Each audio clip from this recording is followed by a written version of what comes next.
আবু হুরায়রা রাদিয়াল্লাহু তাআলা আনহুকে ডেকে বললেন, আবু হুরায়রা, আমার মতো অপরাধী যদি মালিকের দরবারে দোয়া করে, আরশের মালিক আল্লাহ তাআলা কি আমারে মাফ করে দিবেন? আবু হুরায়রা বলতেছেন, তুমি জিনা করেছো? কলা হ্যাঁ।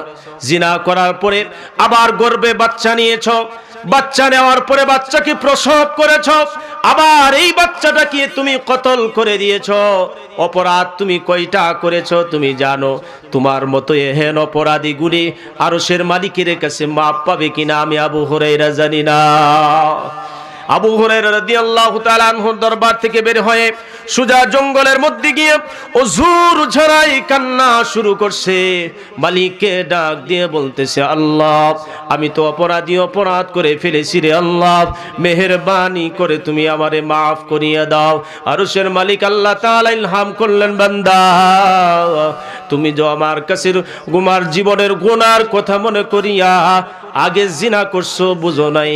যখন তোমার দিলের মধ্যে মৃত্যুর ভয়, যখন তোমার সামনে কবরের ভয়, তুমি দুনিয়া থেকে বিদায় হয়ে যাইবা, কবরের যাত্রী তুমি হয়ে যাইবা, ওই ভয় যখন তোমার দিলের মধ্যে ঢুকিয়া গেল, তুমি যখন ওই গুনাহ থেকে আবার ফিরিয়ে আমার প্রতি আসা শুরু করলা, তুমি যখন আমাকে মালিক বলিয়া ডাক মারছো, আমি রব তোমার প্রতি খুশি হইয়া তোমার জীবনের গুনাহগুলি মাফ করিয়া দিছি। ও মুসলমান ইমানদার, আল্লাহ রাব্বুল আলামিন দুনিয়ার জমিনে বান্দার প্রত্যেকটা ওই কথার জবানের দিকে বারবার তাকায়া থাকে, বান্দা যাতে নাফরমানি না হয়ে যায়। ওয়া হাবিবানা ওয়া তাবিবানা ওয়া মাওলানা মুহাম্মদ ومولانا محمدا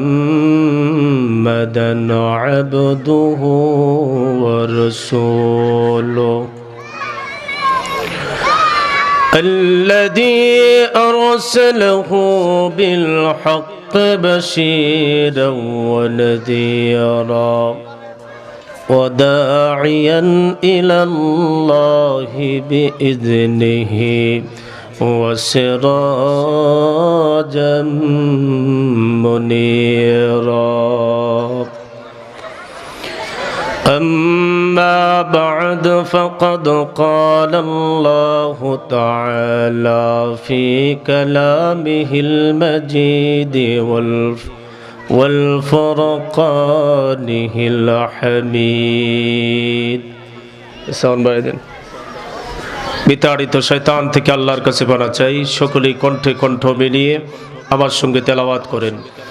আউযু বিল্লাহি মিনাশ শাইতানির রাজীম।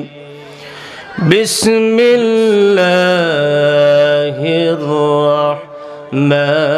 রাহমানির রাহিম। كيف تكفرون بالله وكنتم أمواتا فأحياكم ثم يميتكم ثم يحييكم ثم إليه ترجعون. صدق الله المولانا العظيم وصدق رسوله النبي الكريم ونحن على ذلك لمن الشاهدين والشاكرين والذاكرين والحمد لله رب العالمين. وقال تعالى في شان حبيبه ومحبوبه ومعشوقه: إن الله وملائكته يصلون على النبي يا أيها الذين آمنوا صلوا عليه وسلموا تسليما. محبة الشهيد জবান খুলে দরুদ ইব্রাহিম পড়ি। اللهم صل على محمد وعلى آل محمد كما صليت على إبراهيم وعلى آل إبراهيم إنك حميد مجيد জোরে সুরে পড়ি ভাই اللهم بارك على محمد وعلى آل محمد كما باركت على إبراهيم وعلى آل إبراهيم إنك حميد مجيد بلغ العلا محبت الشهيد پڑھی بلغ العلا بكماله كشف الدجى بجماله حسنت جميع خصاله صلوا عليه راہ میرے مسکن راہ میرے مسکن حوالی کعبہ بنی میرے مدفن دیار مدینہ بلغ العلا بکمالہ کشف الدجى بجمالہ حسنت جميع خصاله صلوا عليه وعليه لا إله إلا الله زبان খুলে পড়ি সাল্লাল্লাহু আলাইহি ওয়াসাল্লাম বাণীকুঞ্জ কেন্দ্রীয় জামে মসজিদের উন্নতিকল্পে আয়োজিত ঐতিহাসিক তাফসীরুল কোরআন মাহফিলের সম্মানিত সুযোগ্য শ্রদ্ধাভাজন সভাপতি প্রধান অতিথি বিশেষ অতিথিবৃন্দ মুআজ্জাজ মুকাররম হযরত উলামায়ে কেরাম সম্মুখ পানে উপবিষ্ট দিনদার ইমানদার আবেদ আশিক ভাইয়েরা পর্দার আড়ালে অবস্থানরত সতী ও সাধবী মা ও বোনেরা আসুন সকলেই সে মহান রবের শুকর আদায় করি যে রব আমাদেরকে অত্যন্ত মহব্বত করে কনকনে শীতের রাতকে উপেক্ষা করে রিয়াজুল জান্নাত তথা বেহেশতের বাগানে বসিয়ে বেহেশতের মেহমান হওয়ার সুযোগ করে দিয়েছেন যে রব তৌফিক ইনায়েত করলেন সে মহান রবের শুকর আদায় করছি সকলে জবান খুলে পড়ছি আলহামদুলিল্লাহ আবারও পড়ছি আলহামদুলিল্লাহ আমাদের দরুদ ও সালাম টুকু পৌঁছিয়ে দিচ্ছি বিশ্ব মানবতার মুক্তির দিশারি আকা নামদার তাজদার মদিনা সৈয়দুল আম্বিয়া আশরাফুল আম্বিয়া সরকারে দো কায়নাত নবী আরাবির দরবারে যিনি বাংলা জমিন থেকে ৬৫০০ মাইল দূরে সোনার মদিনার মাটির নিচে সে উম্মতের দরদে আজও কান্না করছেন কাঁদতে কাঁদতে মদিনার মাটি কাদা করে ফেলেছেন সে নবীজির শানে দরুদ ও সালাম উম্মতের দাবিদার হিসাবে পৌঁছানোর লক্ষ্যে জবান খুলে সকলেই কণ্ঠ মিলিয়ে আওয়াজ করে পড়ছি সাল্লাল্লাহু আলাইহি ওয়াসাল্লাম আবারও পড়ছি সাল্লাল্লাহু আলাইহি ওয়াসাল্লাম সম্মানিত হাজিরিন রব্বে কাবা রব্বে করিম আল্লাহ পাক ইহসান করেন বলে দিনের কোনো কাজ কোনো মুমিন যখন করতে পারে এটা আল্লাহ পাকের ইহসান ছাড়া আর কোনো কিছুই হতে পারে না ঠিক কিনা বলেন এলাকায় লোকের বসতি কম যদি এখানে বক্তা না বসে বক্তিরা বসতো বক্তাদের আয়োজন না হয়ে যদি বক্তিদের আয়োজন হতো তাহলে এখানে এই সকল লোকগুলি হতো না এই অল্প সংখ্যক হতো না অনেক লোক হতো এখানে ভিড় জমে যেত আল্লাহ সুবহানাহু ওয়া তাআলা অনেকগুলি মানুষের ভিতর থেকে যখন কোনো মানুষকে দ্বীনের প্রোগ্রামে বসায় আমি আমার থেকে বলি কোরআনের ভাষা এবং রাসূলের হাদিস যে ওই খাঁটি শোনা মানুষগুলি আল্লাহ তাআলার কাছে কতটা দামি হয়ে যায় রাসূল বলছেন যে দ্বীনের মজমার দ্বীনের প্রোগ্রামে যখন কোনো মানুষ বসে এখানে আল্লাহ পাকের মায়ার নজর একবার নয় ৭০ বার পড়েছে বলেই সে দ্বীনের কোনো কাজ করতে পেরেছে সুবহানাল্লাহ বিহামদিহি আল্লাহ পাক রব্বে কাবা মানুষদেরকে অসংখ্য অগণিত নিয়ামত রাজি দিয়ে ভরপুর করে দিয়েছেন তারপরও আমি ভূমিকার মধ্যে যে আয়াতে কারিমা তেলাওয়াত করেছি এই আয়াতের দিকে আল্লাহ পাক এই আয়াতের মধ্যে বর্ণনা করছেন। আল্লাহ পাক বর্ণনা করছেন কাইফা তাকফুরুনা বিল্লাহি ওয়া কুনতুম আমওয়াতান ফাআহইয়াকুম সুম্মা ইউমীতুকুম সুম্মা ইউহয়ীকুম সুম্মা ইলাইহি তুরজাউন। আল্লাহ রাব্বুল আলামিন বলেন, পৃথিবীর মানুষ, কাইফা তাকফুরুনা বিল্লাহি, তোমরা কিভাবে আমি প্রভুর সাথে নাফরমানি করো, কুফরি করো। তোমরা ছিল মৃত, অতঃপর আমি আল্লাহ রাব্বুল আলামিন তোমাদেরকে জীবন দান করেছি। মানুষ উল্লেখযোগ্য বস্তুতে পরিগণিত ছিল না। মানুষ পৃথিবীতে আসবে, উল্লেখযোগ্য বস্তুতে মানুষ পরিগণিত ছিল না। আল্লাহ পাক মানুষের অস্তিত্ব দান করেছেন। মানুষের জন্য মোট জগৎ সাউন্ড এরকম করতেছে কেন?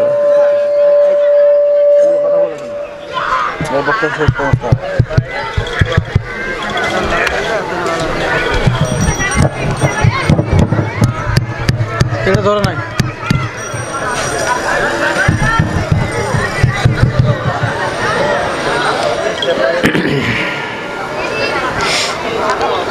এজন্য মানুষগুলি পৃথিবীতে যখন বান্দা আল্লাহ রাব্বুল আলামিনের সাথে কুফরি করে, আল্লাহ সুবহানাহু ওয়া তাআলা আক্ষেপের সাথে আল্লাহ পাক ওই সকল মানুষদেরকে ইশারা করে আল্লাহ পাক বলছেন, তোমাদের মানুষ, তোমরা যারা আমার সাথে নাফরমানি করো, কুফরি করো, তোমাদের পৃথিবীতে আসবে, তোমাদেরকে সৃষ্টি করা হবে। উল্লেখযোগ্য বস্তুতে তোমরা পরিগণিত ছিলে না। আমি রব তোমাদেরকে মানুষ রূপে সৃষ্টি করেছি। খলাকাল ইনসান, আমি মানুষ বানিয়েছি। কে বানিয়েছেন? কে বানিয়েছেন? আল্লাহ পাক বানাইছেন। অত্যন্ত মহব্বতের সাথে, অতি যত্নে আল্লাহ পাক মানুষ সৃষ্টি করলেন। কিন্তু মানুষ যখন পৃথিবীতে আসার পরে আল্লাহর সাথে নাফরমানি করে, আল্লাহ পাক আক্ষেপ করে এই কথাটা বর্ণনা করছেন যে তোমরা কিভাবে আমার সাথে কুফরি করো, তোমরা ছিলে মৃত। শুধু মৃত না, উল্লেখযোগ্য বস্তুতে কোনো পরিগণিত ছিলে না। আল্লাহ রাব্বুল আলামিন বলেন, তোমরা ছিলে মৃত, অতঃপর আমি তোমাদেরকে জীবন দান করলাম। কেমন ভাবে তোমাদেরকে জীবন দান করলাম?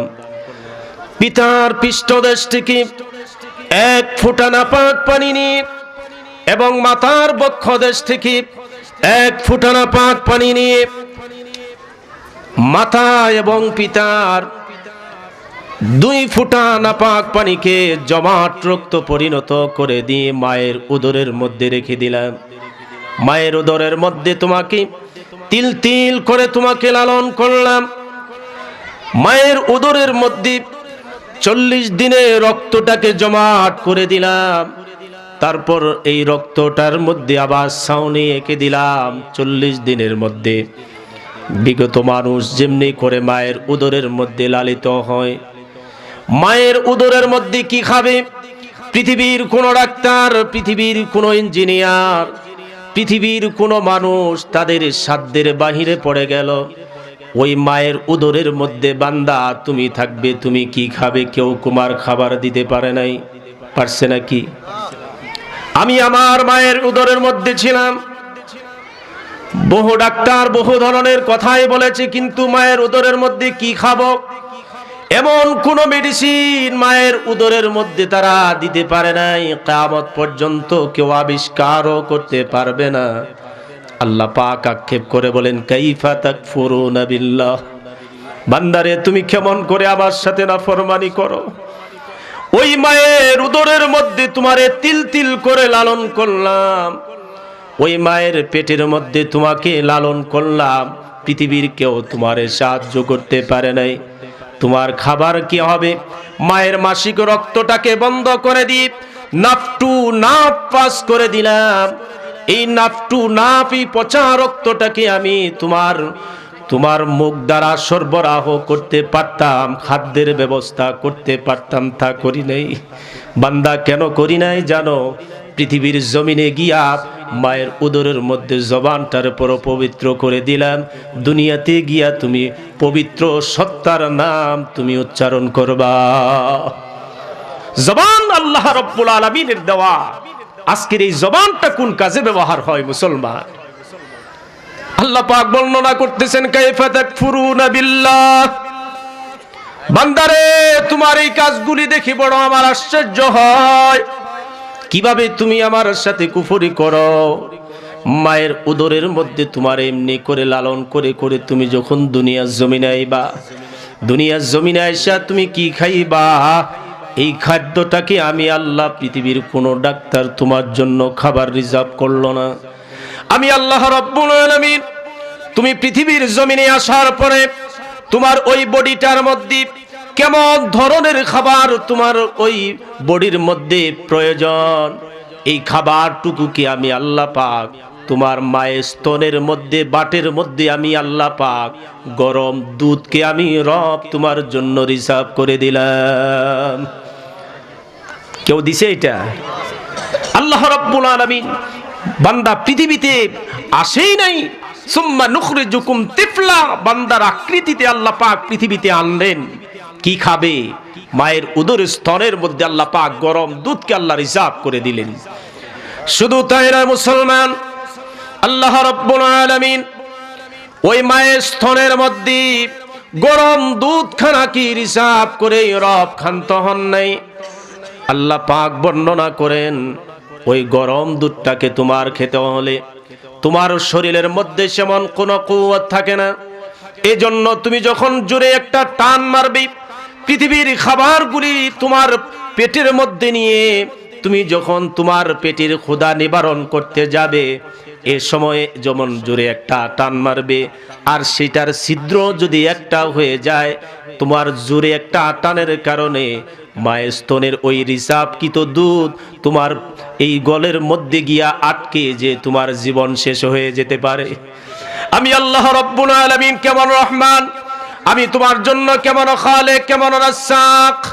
আমি আল্লাহ রাব্বুল আলামিন মায়ের ওই স্তনের মধ্যে বাটটা কি 32টা ছিদ্রে পরিণত করে দিলাম।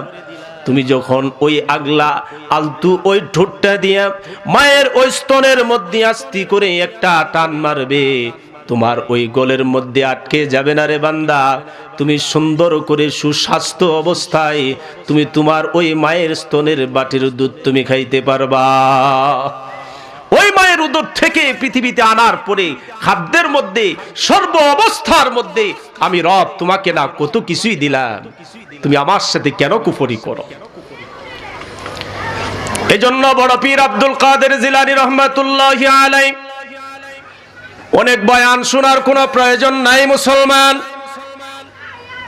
বড় পীর আব্দুল কাদের জিলানী রহমাতুল্লাহি আলাইহি এমন করে মাহফিলের স্টেজে বয়ে বয়ান করতেছেন, খুতবার মধ্যে ভূমিকার মধ্যে যখন আয়াত তেলাওয়াত করলেন, ফামান ইয়ামাল মিসকালা যাররাতিন খায়রান ইয়ারা ওয়া মান ইয়ামাল মিসকালা যাররাতিন শাররান ইয়ারা।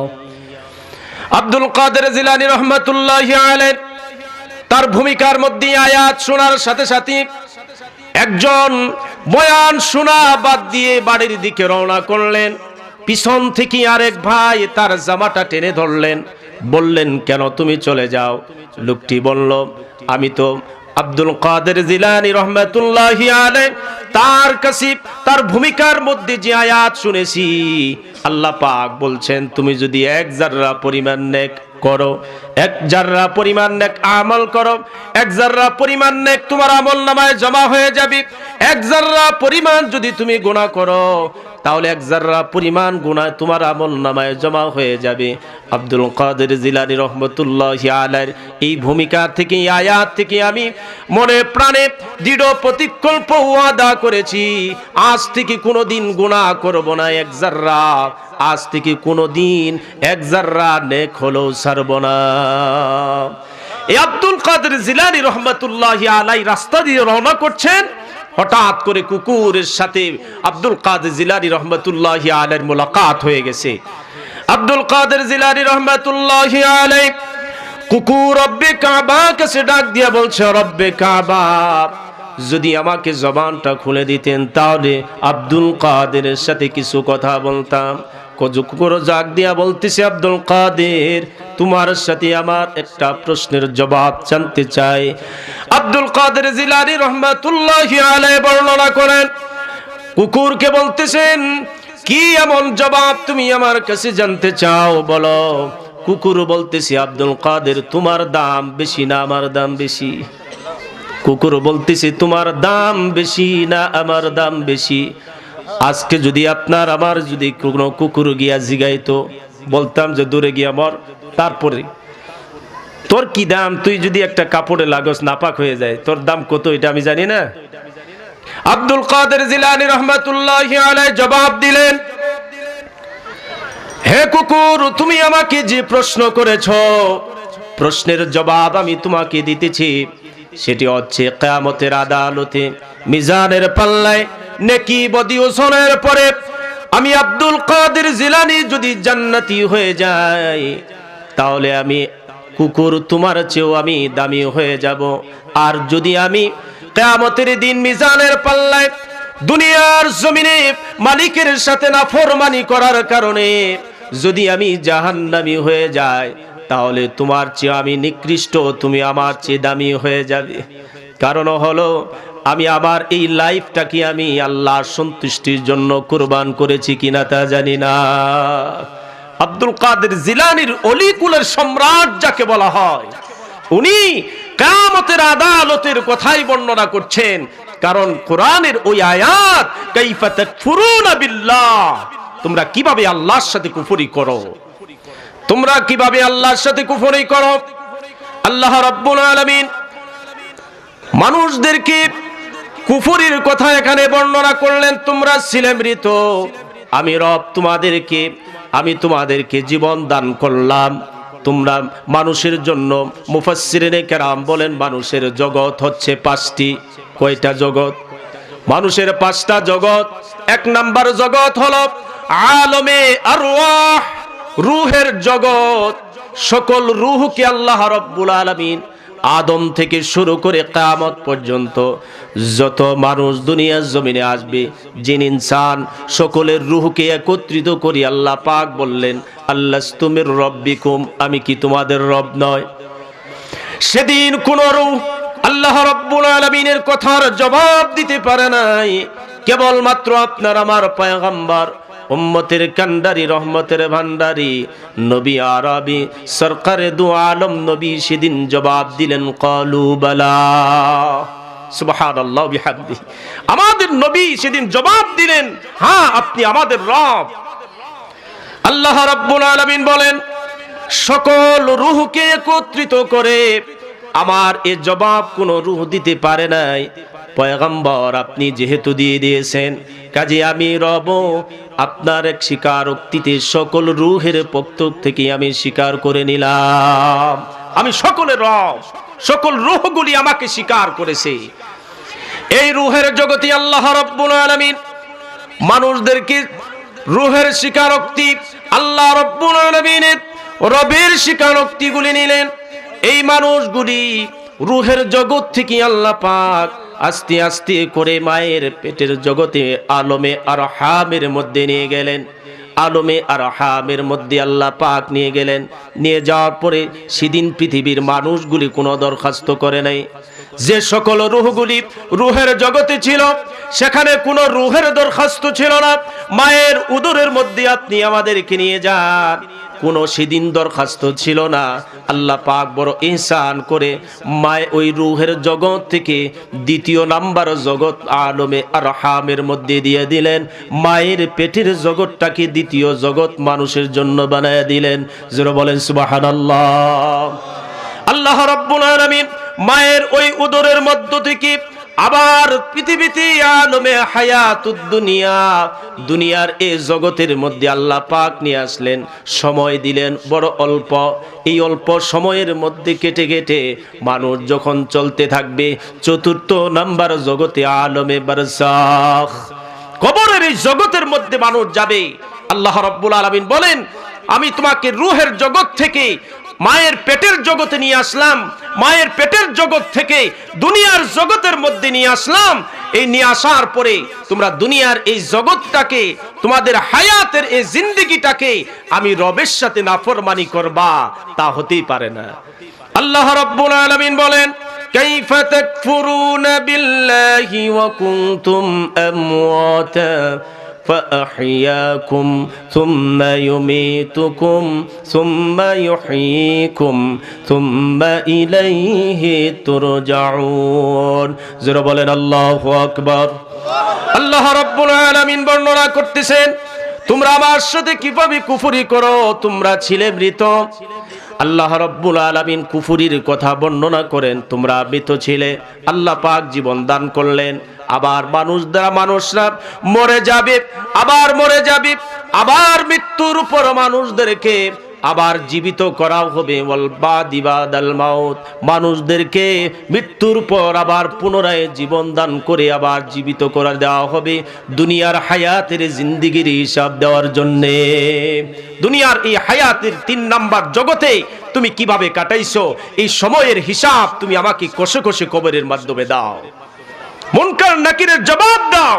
পৃথিবীর জমিনে তোমার চলতে 60 বছর 80 বছর, তুমি 40 বছর বাঁচো, যে সময় তুমি বাঁচো না কেন, আমি আল্লাহ পাক তোমার পিছনে ডিউটি সিকিউরিটি গার্ড আমি আল্লাহ পাক 72টা দান করেছি। তুমি মনে করো না কেউ নাই, আড়ালে গিয়া গুনাহ করবা কেউ নাই, না, আল্লাহ পাক কোরআনে কারীমের আয়াত তার সাক্ষ্য দিতেছেন। আল্লাহ রাব্বুল আলামিন বলেন, কিরামান কাতিবিনা ইয়ালামুনা মা তাফআলুন। লেখক তারা লিখতেছে, তুমি কি করো, কোথায় কি করো, অন্ধকারে কি করো, আলোতে কি করো, দেখে করো কিংবা না দেখে করো, জাহেরি করো কিংবা বাতিনি করো, যা কিছু তুমি করো, তোমার পিছনে ডিউটি করতেছে, তোমার প্রত্যেকটা সেকেন্ডের হিসাব মালিকের কাছে দিতে হবে। আল্লাহ পাক বর্ণনা করতেছেন, এই হিসাব কষে কষে তুমি দুনিয়ার জমিনে মন করে চলবা, কিন্তু দুনিয়াতে তোমাকে এত নাজ নেয়ামত পূর্ণ জীবন আমি আল্লাহ পাক তোমাকে দান করার পরে কোরআনে কারীমের আয়াত জবাব আল্লাহ পাক বর্ণনা করতেছেন। আল্লাহ পাক বর্ণনা করতেছেন, ইয়া আইয়ুহাল ইনসানু মা গররাকা বিরাব্বিকাল কারীম। এ মানুষ, দুনিয়াতে কি পাইলা যা পাওয়ার কারণে তুমি আমাকে ভুলে গেলা?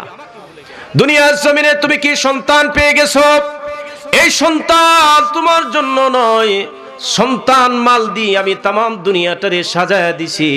জাইয়ান্নাস সামাআদ দুনিয়া, আমি আল্লাহ পাক এই দুনিয়াটাকে সাজায়া দিয়েছি আকাশে তারকা দিয়া। আমি আল্লাহ রাব্বুল আলামিন ঘরটাকে মাল দিয়া, সন্তান দিয়ে আমি সাজায়া দিছি। এই সন্তান, এই মালগুলি তোমার জন্য নয়। তুমি যেদিন পৃথিবী থেকে বিদায় হয়ে যাবে, এই সন্তানগুলি তোমার সঙ্গে কেউ যাবে না। যাবে নাকি? আজও পর্যন্ত কেউ গেছে নাকি? স্ত্রী যাবে না, বিবি বাল বাচ্চা পরিবার পরিজন কেউ যাবে না। অন্ধকার কবরে একা একই নির্জন গহীনে আপনাকে আমাকে পাড়ি জমাতে হবে। আল্লাহ পাক বলতেছেন, দুনিয়ার জমিনে এমন কি জিনিস পাওয়া গেল যার কারণে তুমি আমারে ভুলে গেলা? তো এই মানুষগুলি, যারা আল্লাহ ভোলা মানুষগুলি, তারা ফিরে আসবে এই পথে, আল্লাহর পথে ফিরে আসবে। তাদের জন্য নিসবত কি, রাস্তা কোনটা? আল্লাহর রাসূল সরকারে দু কায়নাত বলছেন, আকসিরু যিকরা হাদিমিল লাযাতিল মাউত। তারা অধিক পরিমাণে মৃত্যুকে স্মরণ করবে। মৃত্যুকে যত বেশি স্মরণ করবে, মানুষ গুনাহ মুক্ত জিন্দেগি তারা চালাতে পারবে। আল্লাহ রাসূল বলছেন, একজন মানুষ যদি দৈনিক 20 বার মৃত্যুর কথা স্মরণ করে, তাহলে এই ব্যক্তি কোনোদিন গুনাহ করতে পারে না। এটা হাদিস। একজন মানুষের জন্য জরুরি হচ্ছে মানুষ মৃত্যুর কথাকে বেশি স্মরণ করবে। মানুষ মৃত্যুর কথা স্মরণ করলে তার হৃদয়ের মধ্যে আল্লাহ পাকের ভয় তৈরি হয়ে যাবে। আল্লাহ পাকের ভয় যখন তৈরি হয়ে যাবে, তার অতীতের গুনাহের জন্য রবের কাছে দোয়া করতে থাকবে। রব তার গুনাহগুলিকে মাফ করে আল্লাহ পাকের ইহসান, আল্লাহ পাকের মায়ার নজর দিয়া বান্দাকে উচ্চ মাকাম নেকওয়ালা মুহসিন বান্দা হিসেবে কবুল করবেন। জোরে বলেন সুবহানাল্লাহ। এজন্য মুসলমান ভাইয়ের আমার, আবু হুরায়রা রাদিয়াল্লাহু তাআলা আনহুর দরবারে একটা মহিলা জিনা করেছে। জিনা করার পরে পেটের মধ্যে বাচ্চাও নিয়েছে। জিনা করে ক্ষান্ত হয় নাই, ওই জিনা অবস্থায় পেটের মধ্যে বাচ্চা তৈরি হয়ে গেল। এই বাচ্চাটাকে নিয়ে পাহাড় জনবঙ্গলে গিয়া সেখানে গিয়ে বাচ্চাটাকে নিয়ে মায়ের উদরের মধ্যে নিয়ে তিল তিল করে তাকে রেখে এমনি করিয়া পাহাড়ের পাদদেশে বাচ্চাটাকে প্রসব করেছে। কিন্তু এই মহিলাটার চিন্তা হলো যে আমি তো জিনার মাধ্যমে এই বাচ্চাটাকে আমি নিয়েছি, এর পিতা কে হবে? যদি আমি পরিচয় জানার জন্য কাউকে পরিচয় দেই যে জিনা করেছে, তাহলে তো আমার তো দুনিয়া থেকে নিঃশেষ হয়ে যেতে হবে, পিতার পরিচয় দেওয়া যাবে না। এই জন্য ওই বাচ্চাটাকে প্রসব করার সাথে সাথে আবার মেরে ফেলেছেন। একদিকে জিনা করেছেন আর অন্যদিকে ওই বাচ্চাটা প্রসব হওয়ার সাথে মেরে ফেলেছেন। দুইটা অপরাধ নিয়ে আবু হুরায়রা রাদিয়াল্লাহু তাআলা আনহুর দরবারে চলে গেছেন। আবু হুরায়রা রাদিয়াল্লাহু তাআলা আনহুকে ডেকে বললেন, আবু হুরায়রা, আমার মতো অপরাধী যদি মালিকের দরবারে দোয়া করে, আরশের মালিক আল্লাহ তাআলা কি আমারে মাফ করে দিবেন? আবু হুরায়রা বলতেছেন, তুমি জিনা করেছো? কলা হ্যাঁ। জিনা করার পরে আবার গর্ভে বাচ্চা নিয়েছো, বাচ্চা নেওয়ার পরে বাচ্চাকে প্রসব করেছো, আবার এই বাচ্চাটাকে তুমি কতল করে দিয়েছো। অপরাধ তুমি কয়টা করেছো তুমি জানো? তোমার মতো এহেন অপরাধী গুলি আরশের মালিকের কাছে মাপ পাবে কিনা আমি আবু হুরায়রা জানি না। আবু হুরায়রা রাদিয়াল্লাহু তাআলা আনহুর দরবার থেকে বের হয়ে সোজা জঙ্গলের মধ্যে গিয়ে অঝুর ঝরাই কান্না শুরু করছে। মালিককে ডাক দিয়ে বলতেছে, আল্লাহ, আমি তো অপরাধ করে ফেলেছি রে আল্লাহ, মেহেরবানি করে তুমি আমারে মাফ করিয়া দাও। আরশের মালিক আল্লাহ তাআলা ইলহাম করলেন, বান্দা, তুমি যে আমার কাছে তোমার জীবনের গুনার কথা মনে করিয়া আগে জিনা করছো, বুঝো নাই। যখন তোমার দিলের মধ্যে মৃত্যুর ভয়, যখন তোমার সামনে কবরের ভয়, তুমি দুনিয়া থেকে বিদায় হয়ে যাইবা, কবরের যাত্রী তুমি হয়ে যাইবা, ওই ভয় যখন তোমার দিলের মধ্যে ঢুকিয়া গেল, তুমি যখন ওই গুনাহ থেকে আবার ফিরিয়ে আমার প্রতি আসা শুরু করলা, তুমি যখন আমাকে মালিক বলিয়া ডাক মারছো, আমি রব তোমার প্রতি খুশি হইয়া তোমার জীবনের গুনাহগুলি মাফ করিয়া দিছি। ও মুসলমান ইমানদার, আল্লাহ রাব্বুল আলামিন দুনিয়ার জমিনে বান্দার প্রত্যেকটা ওই কথার জবানের দিকে বারবার তাকায়া থাকে, বান্দা যাতে নাফরমানি না হয়ে যায়। একজন মূর্তির পূজারে মূর্তির পূজা করত, মূর্তির পূজা না করতে গিয়া এমনি করিয়া সনম সনম বলিয়া মূর্তিকে ডাকা শুরু করলো। এতদিন পর্যন্ত মূর্তিকে সনম সনম বলিয়া ডাকতেছি, কিন্তু মূর্তির কাছ থেকে কোনো জবাব নাই, মূর্তিটা কোনো জবাব দেয় না। এই সনম সনম বলতে বলতে হঠাৎ করিয়া এই মূর্তি পূজারীর জবান ফসকিয়া যখন বের হয়ে গেল, সমাদ, আল্লাহ পাকের একটা নাম হলো সমাদ, মূর্তির নাম হলো সনম সনম। সনম সনম বলতে বলতে এই বান্দার জবান ফসকে যখন বের হয়ে গেল সমাদ, এই সমাদ উচ্চারণ হওয়ার সাথে সাথে আল্লাহ পাক ডেকে বলেন, লাব্বাইকা ইয়া আবদি, বান্দারে আমি তোমার জন্য হাজির। অনেক দিন পর্যন্ত সনম সনম বলিয়া ডাকি, কোনো জবাব নাই, কোনো জবাব নাই। কিন্তু যখন সমাদ উচ্চারণ করছে, আল্লাহ পাক জবাব দিলেন, লাব্বাইকা ইয়া আবদি, বান্দা কি চাও? আল্লাহ রাব্বুল আলামিন বলেন, পৃথিবীর জমিনে বান্দারে তুমি অতীতের গুনাহ কথা মনে করিয়া তুমি যখন আমার দিকে ফিরে আসো, আমি রব তোমার প্রতি কেমন খুশি হয়ে যায়। তুমি আমার কুফরি করবা না, তুমি আমার দুনিয়ার জমিনে আমার সাথে নাফরমানি করবা না। আমার দিকে যখন তুমি ফিরে আসো, আল্লাহর নবী সরকারে দু কায়রাত নবী আরবি বলেন, মরুভূমির প্রান্তর দিয়া একটা মরুভূমির জাহাজ উটকে নিয়ে রওনা করলো। এই মরুভূমির জাহাজ উটকে নিয়ে রওনা করার সময়, এই সময়ে ওই মরুভূমির জাহাজ নিয়ে পথিক যখন একটু ক্লান্ত দূর করার জন্য গাছের গোড়ালিতে এমনি করিয়া টেক লাগাইয়া বসিয়া পড়ল। টেক লাগাইয়া বসিয়া পড়ার পর তন্দ্রাচ্ছন্ন ভাব এসে গেল। তন্দ্রাচ্ছন্ন ভাব, ঝিমানি অবস্থায় ঘুমিয়ে পড়েছেন আল্লাহর বান্দা।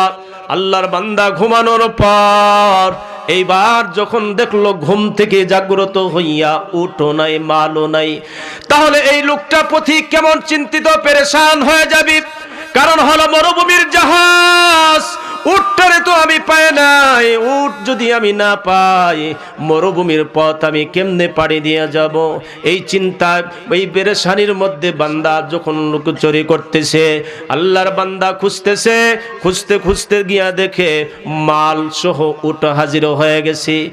এই পথিক যেমন ওই হারানো উট মাল সহ ফেরত পাওয়ার পরে যেমন খুশি হয়ে যায়, আরশের মালিক আল্লাহ তাআলা কোনো বান্দা যখন বেনামাজি যখন নামাজের দিকে চলে আসে, একজন সুদখোর যখন সুদ বাদ দিয়া যখন ফিরে আসে, একজন জিনাখোর যখন জিনা বাদ দিয়া যখন হকের পথে চলে আসে, আরশের মালিক আল্লাহ এর চেয়েও ওই পথিকের চেয়েও হাজার হাজার গুণ বেশি ওই বান্দার প্রতি খুশি হয়ে যায়।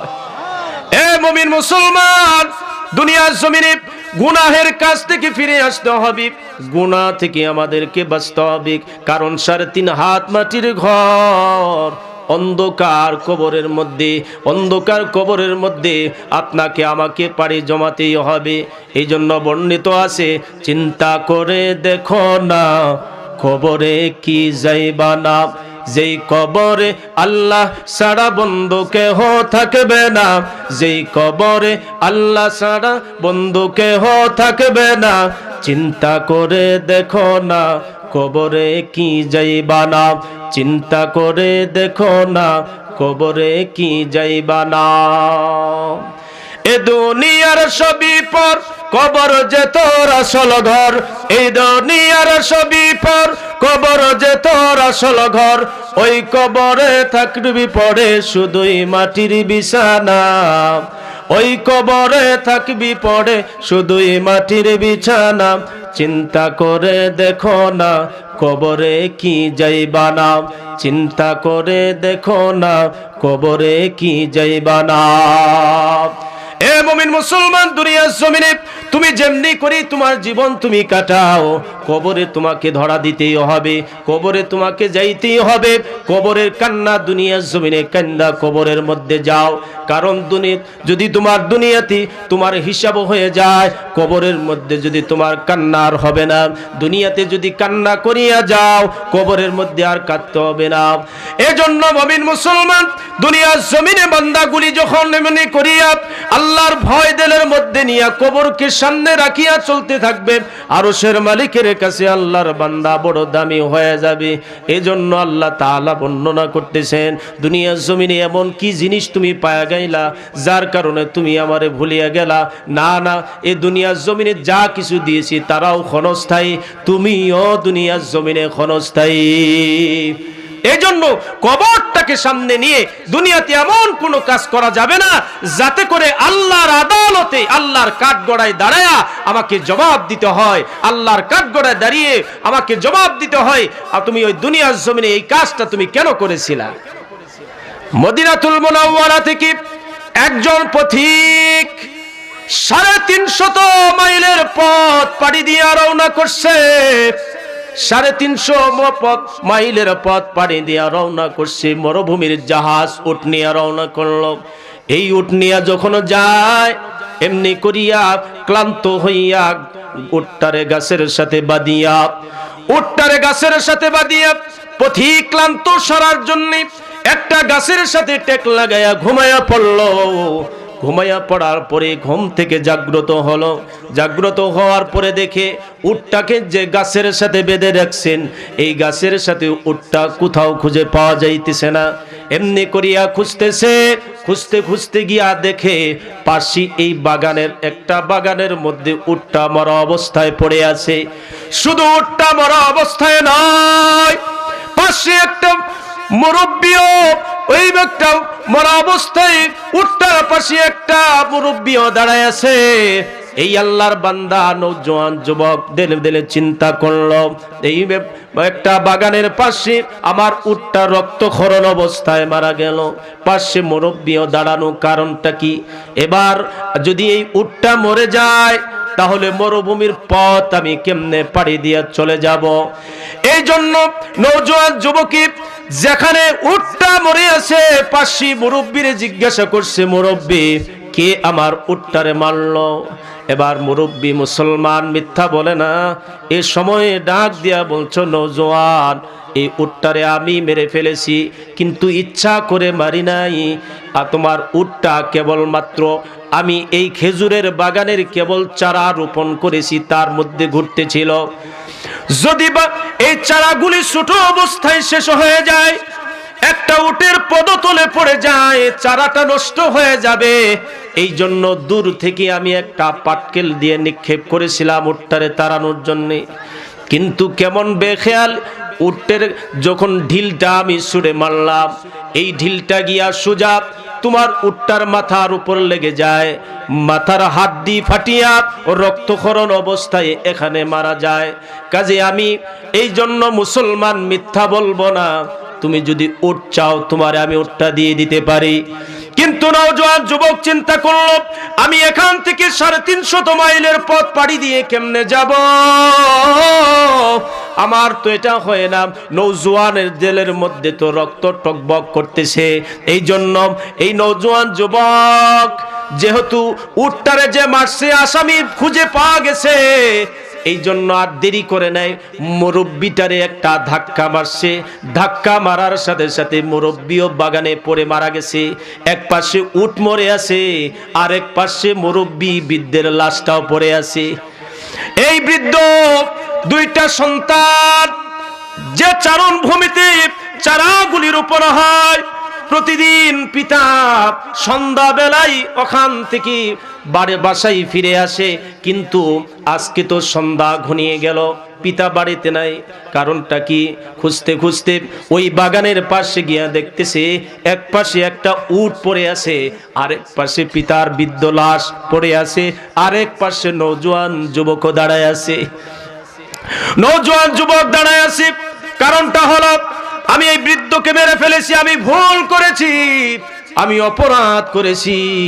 কারণ হলো আমার এই বৃদ্ধ আমাকে একটা উট দিয়ে দিয়েছিল, আমি এটা নিলেই পারতাম, কিন্তু আমি আমার রাগটারে চেক দিতে পারি নাই। এই জন্য আমি তারে কেন ধাক্কা মারলাম, ধাক্কা মেরে আবার মেরে ফেললাম, মরে গেল। যদি আজকে আমি পালায়া যাই, কিয়ামতের আদালতে, আল্লাহর আদালতে আমাকে জবাব দিতে হবে। এই জন্য আমি পালায়া যাব না। আল্লাহর আদালতে বিচারের আগে দুনিয়ার কাঠগড়ায় আমার বিচার হয়ে যাবে। আমার দুনিয়াতেই বিচার হয়ে যাক, আল্লাহর আদালতে যাতে আমি অসম্মানী না হয়ে যাই। এই নওজোয়ান যুবক এমনি করিয়া ওই উটের পাশে নিয়া বৃদ্ধের লাশটা নিয়ে দাঁড়ায় আছে। এই বৃদ্ধের দুইটা সন্তান যখন দেখছে নওজোয়ান যুবককে জিজ্ঞাসা করছে, এ ডাক দিয়া বলল, নওজোয়ান তো এক পাশে আমার পিতার লাশ, আরেক পাশে দেখি উটটা পড়ে আছে মরা অবস্থায়। নওজোয়ান যুবকরে, তুমি যেহেতু এখানে আছো, আমার পিতারে কে মারলো তুমি কি জানো? এবার ডাক দিয়া বলতেছে, হ্যাঁ জানি, কারণ তোমার পিতাকে আমি মেরে ফেলেছি। কেন মারছো? বলো, মারছি এজন্য তোমার পিতা আমার উটটারে মেরে ফেলছে। তোমার পিতা আমার উটটারে মারছে বলে আমি মেরে ফেলছি। তোমার পিতাকে আমি মারছি, মেরে ফেলেছিল বলে আমি রাগকে চেক না দিতে পেরে বৃদ্ধকে ধাক্কা মেরেছিলাম। ওই বৃদ্ধটা ওই ধাক্কা খেয়ে আমার বৃদ্ধটাও মরে গেছে।